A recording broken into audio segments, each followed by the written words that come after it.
Hello and welcome back to my workshop. On today's episode, I'll be swapping out this 40-watt laser module and replacing it with the 2-watt infrared module. Then we're going to test it on some metal and see how good it is.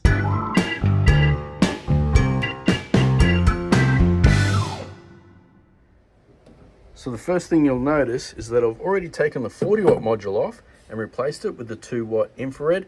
It's really simple. You just take the 2 bolts off the top here, a couple of connectors on the side, and then swap it over. Now, if you guys want a more detailed explanation about how to do that, you can check out the full tutorial video I made on the XTool. I'll leave a link in the description or at the top of the screen here. But for now, the 2-watt module is on, so let's fire up the software. Now, the program we're using today is called XTool Creative Space. It's a super easy program to use, and the plan for this episode is to take this brass coin and engrave on both sides.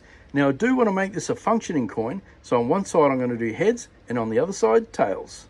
Now, before we start engraving on our brass coin, I did hear that the 2-watt infrared module can be quite good at lasering on black acrylic. So I have a small piece here and I thought it might be fun to try. So let's get a photo, put it into the program and see if we can do it. Now, this is the photo I have chosen. It's a photo of Nicole and I, and as you can see, I've already inverted it. So the white is black and the black is white.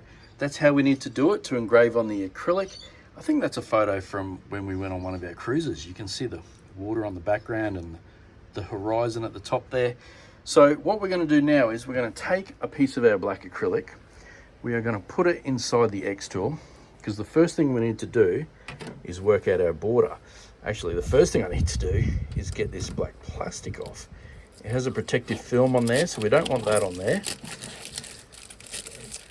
So now that that is off, I can place it on top of my board here. I just have a scrap bit of MDF sitting there. Now, the first thing we need to do is set our height. There's a little height adjuster on the side here. That'll come down, set the height, and then it'll go over there and reset it. I'll show you how that works. We just go up to the software and click this auto measure.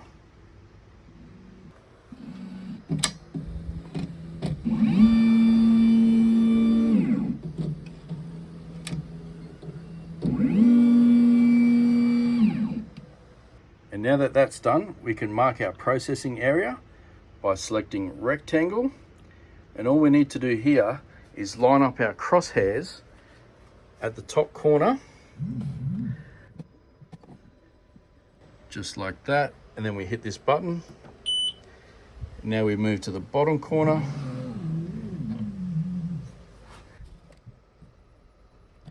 And then same thing, hit the button again.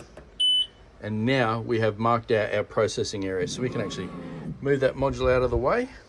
And you'll see here, this is the exact size of our acrylic.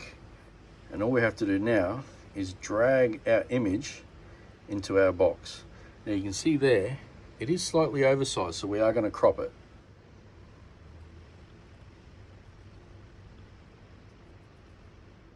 So now that we have the image fitting our piece of acrylic, let me show you my settings. I have the power set at 90, the speed is 100, 1 pass, grayscale, and 300 lines per centimeter. So now we can click process. And here is our image. So all we have to do now is go up here, click start. It'll send the file to our laser cutter. And while it's doing that, I'll turn on my air purifier and my inline fan.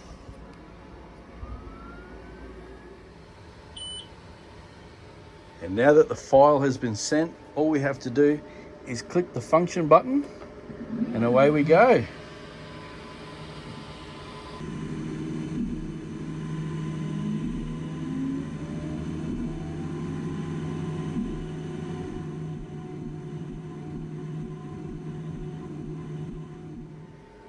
It looks like we are all done. So we can turn the purifier off. The fan, let's take a look. Oh, wow. Check it out. We have ourselves on a piece of acrylic. That actually looks really good. I might have been able to adjust the contrast a little more, but apart from that, I quite like it. It's got really good detail. See all the hairs in my beard, Nicole's hair. You can make out the horizon and the waves. I like it. I think that looks really good. So now that we know it works on acrylic, let's give this a go on our brass coin. Now the one thing I really do like about this software is up here, if you click that box, you can select a whole heap of presets. The acrylic, the brass coin, stainless steel, pretty much everything is there. It makes it super easy for the settings. So I've selected brass coin, and these are the settings we have. 80, 121, Jarvis is the bitmap, and 160 lines. I might bump the lines up to 300. Always like to have it a bit finer. Now this is going to be our tail side, my BENSWORX logo. I'm sure you probably already guessed what's going to be on the head side, but anyway, this is the tails. So let's get our coin in the machine and lined up. Now the setup for this is going to be exactly the same as the acrylic. We're going to set the height and then set our boundary.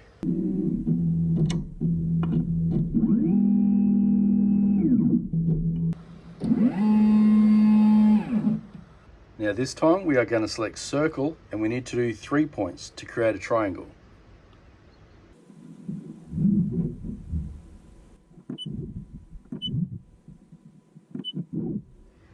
Now we just need to resize my logo to fit inside. Now there's one thing I like about this is once you get the logo close, it'll actually snap to the center. Now once we're happy with it, we can select process, start. I mean, you know how it's done. You just saw me do it on this one. Anyway, let me show you again. Let's hit the function button and away we go.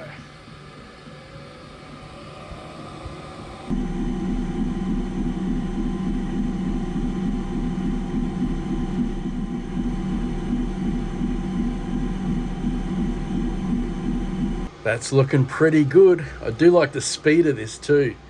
It's nice when you can knock out an engrave in 3 minutes. I hope I didn't put the GoPro too close.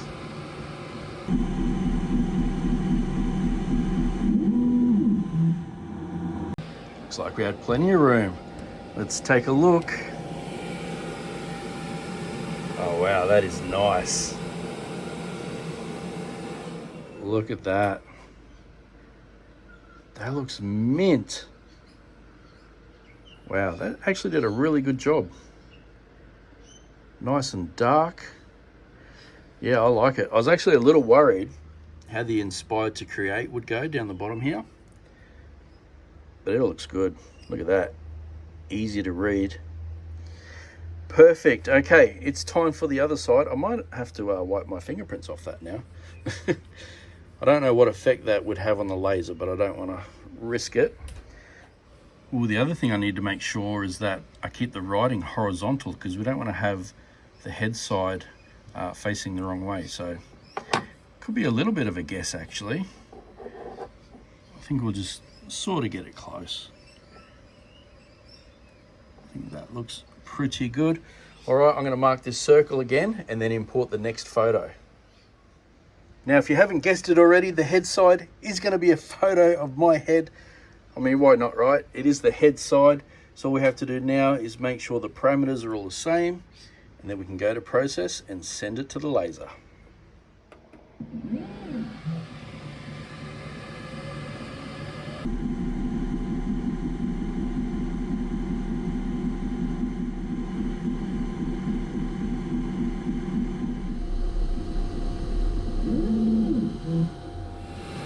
Yes. Oh, I didn't think I'd be so excited to see my head. Have a look at that. That looks so good. Now we have heads and tails. I didn't do too bad a job at lining it up. What do you guys think? Look pretty straight. Wow, I like it. My heads and tails coin. Let's see how good it's going to work. What do you guys think? Heads or tails? Heads. Heads always win, right? Isn't it heads I win, tails you lose? Something like that. I like it. I like it a lot. Well, there we have it. A coin and a piece of acrylic done on the XTool S1 using the 2-watt infrared module. Well, it looks like we've come to the end of another exciting episode. And I got to admit, I really enjoyed this one. Doing the photo on the acrylic, that was so cool. I mean, that's creating memories. So I really enjoy doing things like that. And the coin turned out amazing. The 2-watt laser worked way better than I thought it would. I've tried engraving these coins using the 40-watt and you just can't do it. It just doesn't penetrate enough. But the infrared module does it perfect. It's nice and dark, it's crisp. I like it. Now, if you guys want to try the module for yourself or the XTool, I'll leave a link in the description of where you can find it. And that's about it for today's episode. I really hope you enjoyed this one. If you did, hit the like button, hit subscribe, and I will catch you on the next one.